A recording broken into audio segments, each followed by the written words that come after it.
ayan po yung sitwasyon. At ang matindi pa po nito, talaga ngayong araw kung kailan ako sobrang pagod na pagod, ay wala pa po.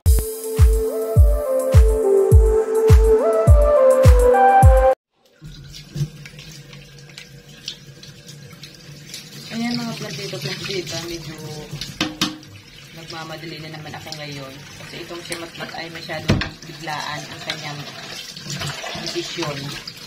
Ayan, bali hindi naman talaga biglaan. At tagal naman talaga niya pong pinaplano na makahanap po talaga ng malilipatan na bakanting. Ayan, kasi bed spacer po yung kanyang nainuupahan. Ngayon po kasi ayan, talagang sobra siyang stress doon sa kanyang inuupahan kasi 4 sila doon sa isang room. Yung isa po umalis na, tapos yung taga-Balatan, yung isa naman taga-Pili ay umalis na rin.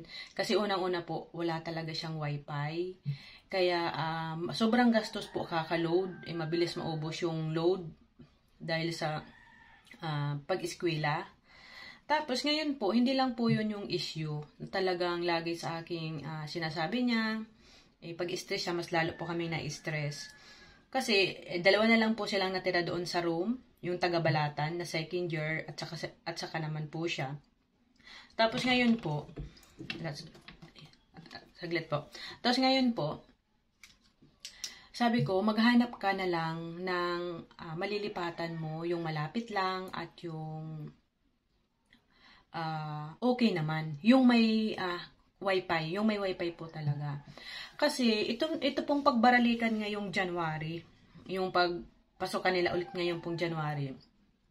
Habang nasa bakasyon po siya nung December, mayroon pong ipinasok na bagong mangungupahan, bagong naghahanap ng mauupahan doon sa room nila, doon mismo sa room nila. Tapos ang ginawa po, inalis yung mga gamit ni Matmat doon sa, kasi nakikita nyo na po yun, para nablagan ko na yun din Inalis po yung gamit ni Matmat doon sa kanyang higaan. Kasi doon po sa kanyang higaan, meron po yung kortina. Kasi nakita nyo nga po yun sa vlog, may kinukortinahan niya po yun para sa privacy doon ng gamit niya. At saka para hindi rin magalaw o basta sa privacy po ng gamit. Ngayon po, ang ginawa ng landlady, inalis yung gamit. Kasi binigyan po ng authority yung bagong lipat na alisin yung mga gamit ni Matmat at ilipat doon sa taas ng deck. Kasi double deck po yun. Parang May or June pa lang po last year, naghahanap na po talaga kami ng mauupahan. Kumbaga po, sabi ko, bakit naman ganun? Sabi ko, sayang lang nung effort natin na maaga tayo nagpa-reserve ng matutuluyan mo. Kasi mas okay naman po talaga sa baba. Pwede kang gumamit ng lamesa sa pag-aaral mo, kumpara po doon sa taas na aakyat pa. Ngayon, pumunta po kami doon, para nga po kausapin yung, bago magpasokan noong January, pumunta po kami doon para kausapin talaga yung landlady, pero nagkataon din po nung time na yun wala. At saka yung umalis ng gamit niya, yung lumipat doon sa kanyang bed, sa kanyang higaan, ay wala din po. Ngayon po, ang ginawa po ni Matmat, inalis niya din yung gamit nung lumipat doon, inilagay niya po doon talaga sa bakante. Kasi yung bakante po doon na higaan, yung mga pantaas. Kasi dalawang double deck, yung sa dalawa, yung sa ibaba, kay Matmat, saka yung taga-Balatan.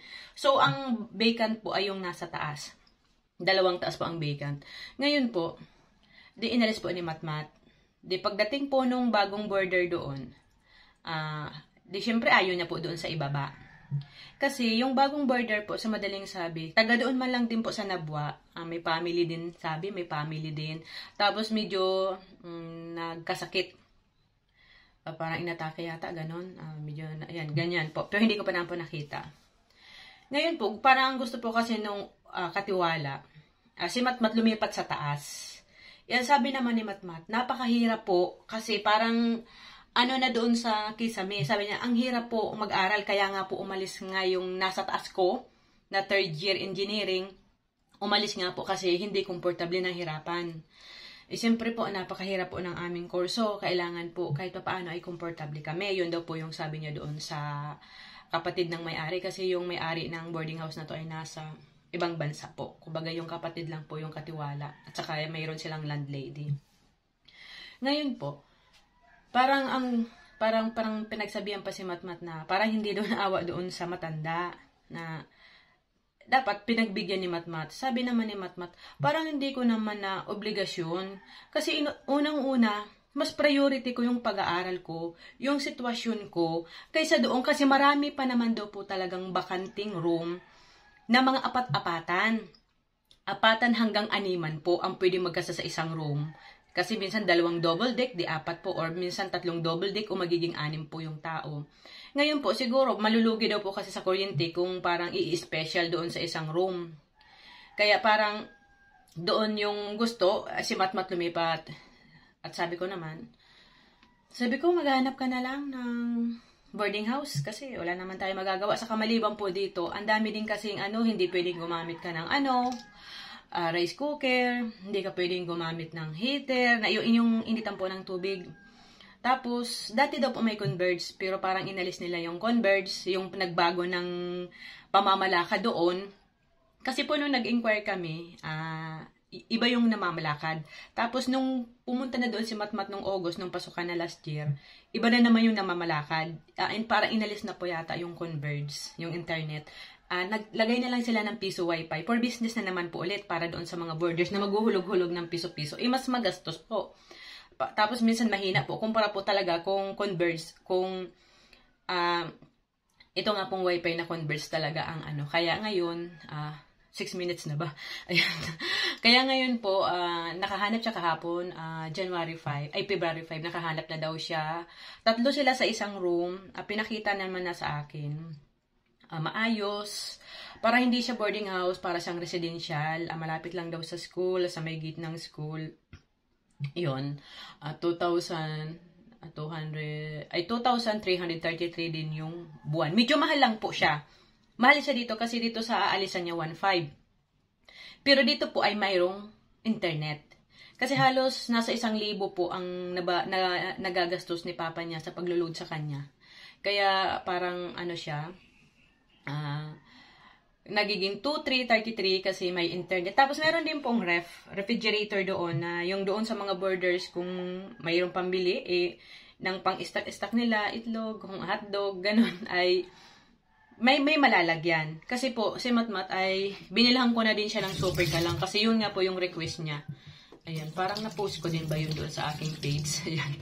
Ayan, binilhan ko na din siya naman ng kalan kasi nakiusap siya kasi bawal nga ang rice cooker, bawal, nahirapan din siya na siyempre lagi pong nagmamadali sa mga schedule para maging naman pong komportable. Ayan, after 5 months, saka namin siya nabilhan po ng super kalan at yun po yung nilulutuan niya ngayon. Pero doon daw po ay meron din na kalan, tapos parang mag-share-share din yung mga boarders sa pagbili ng gas. Pero dahil meron na nga po siya na sarili niya naman ay pwede niya na yung magamit. Kasi doon po pala sa 2,333, parang ang include lang yata po doon electric pan. So kung mag-rice cooker ka, magagamit ka ng initan mo ng tubig, additional naman po ng 100. So ngayon po ay meron naman siya ng super kalan, kaya bali hindi na siya mag-a-add. Pero gusto ko makausap yung owner ng boarding house na lilipatan niya at makita ko po din yung location at kung ano pa po ang mga policies, mga everything. Ayan, kaya ayan, 8.36 minutes na to. Kailangan ko magmadali. Ayan, magbis, hindi na ako maligo. Ayoko kasi ng nagbabiyaheng nagkarigos na maparos. Kasi ilang beses ko na-observe na pag siyempre po, magmumotor ka ang layo, tapos maghihilmet ka basa ang buhok mo, tapos mahangin, antindi siya lagi akong sinasakitan ng ulo. Kaya mas okay na rin na kahapon naman naligo ako, ngayon lang hindi naligo. Ayan. Hindi ko lang basain yung ulo, maghapbat lang ako. Para makita ko yung niya, yung lilipatan niya. At ayan, para makita nyo rin po. Ayan, share lang din po. Ayan, siyempre bilang nanay, lagi pa rin pong andoon yung pag-aalalay ko. Yung obligasyon ko sa kanila, ako habang nabubuhay, habang kailangan nila ako, ay andito ako kasi sila yung rason bakit kami, handang magsakripisyo, handang magtiis, handang gawin ang lahat, handang malubog sa kautang-utangan para masurvive po ang mga needs ng mga anak ko nila. Kasi pag naayos naman, nakapagtapos na sila ay, kahit paano ay, yung pagkalubog-lubog sa mga kautang-utangan, baka makalitaw-litaw na din. Ayan po. Ayan po mga plantito-plantita. Ayan, 11:30 na. Nag-charge pa po kasi ako. At kailangan ko na pong bumiyahe. Kasi malayo pa ang aking pupuntahan. Ayan. Ito may dala akong itong mga parang basket. At malagyan ng gamit niya para isahan. Ayan. Pero syempre, bago ko naman po kayo isama dito sa aking sadya na gagawin ay hello po, good morning, good afternoon, good evening po at welcome back po ulit dito muna sa aking munting channel, MJ Nagrampa Channel. Ako po si Joy, ang inyong certified plantita. Andito po ako sa bukid po ng Iriga, sa bahagi po ito ng Barangay San Pedro at nasira po yung pump belt ng aking motor. Mabuti po ay hindi tumirik. At ito po ay nasa nasa 1:31 PM. At mabuti na lang po ay tawag po nito. Nakontrol ko yung manibila kasi pakaakyat ko parang po doon sa San Pedro National High School. Pakaakyat ko po, sabi ko bakit parang wala nang function yung gasolina at amoy guma na, yung parang nasusunog na guma. Yun po pala ay ayan, yung pump belt niya ay nasira. At yan po, ganun po kalayo at ito po yung sitwasyon dito. Halos walang bahay at kung may bahay man po doon sa unahan ay yung hindi siya tabi-tabi. Ayan, madalang yung mga bahay. At ayan po yung sitwasyon. At ang matindi pa po nito, talaga ngayong araw kung kailan ako sobrang pagod ay wala pa pong signal dyan kasi kaninang umaga po ay nagmamadali ako. Kasi yun nga po, nag-vlog ako na ina-upload ko po about doon sa garden ko, and then pinagamot ko yung anak ko sa albularyo kasi si Biboy ay tinatrangka. So pag uwi ko, ayan, si Matmat naman ay gusto nang lumipat kaya padali-dali naman po akong asikaso at eto nga po, wala akong choice nito, itulak po ang motor hanggang po doon sa may sitio Tubigan, Santa Maria. Napakalawak pa po niyan, siguro baka kung mabilis-bilisan ko po, mga 1 oras lang na pagtutulak. Pero dahil may mga paahon po yan, may mga paakyat po, baka abutin po ako ng mahigit 1 oras, mga isa't kalahating oras, siguro ganyan po. Kasi napakatindi rin po ng tirik ng araw po dyan. At ayan. Thanks God kasi nakarating na po ako dito sa boarding house ni Matmat. At ayan, naitawid ko yung pagtutulak ng motor sa ilalim ng matinding sikat ng araw. Kaya po pala, ayan, sobra halos maglawit na yung dila ako sa pagod at pagkahaw. Kasi naalala ko po pala nung time na yun ay hindi pa ako nakapag-almusal at pananghalian dahil nga po sa pagmamadali at puro nag-aantay ng atensyon tong mga anak ko. Yung isa naman, si Biboy, ay pinaalbularyo ko muna kasi may trangkaso.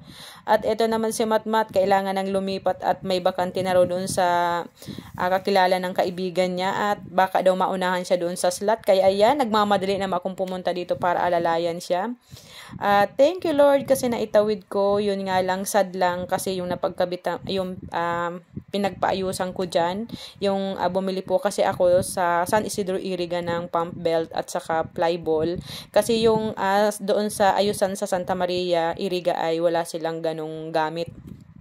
Kaya labor lang po, kaso sobrang mahal, tinaga po ako sa presyo, 450. Pero doon po sa Goa, nagtanong ako at doon mismo sa binilhan ko sa San Isidro Iriga at sa Tigawan ay 200 lang po ang labor, yung iba naman 300. Ayan, sana naman kahit hindi nyo po kilala, yung may maligaw sa inyong masiraan, magpa-labor po sa inyo ng sasakyan, ng motor, ay yung tama lang pong presyo kasi hindi naman po lahat ay mapera at limpak-limpak na salapi ang dala habang nagbabiyahe. Ayan, thank you so much mga plantita sa pagsama nyo po at sa panonood. At yan, hanggang pa po yan doon sa dulo yung pinagtulakan ko po. Thank you po and God bless.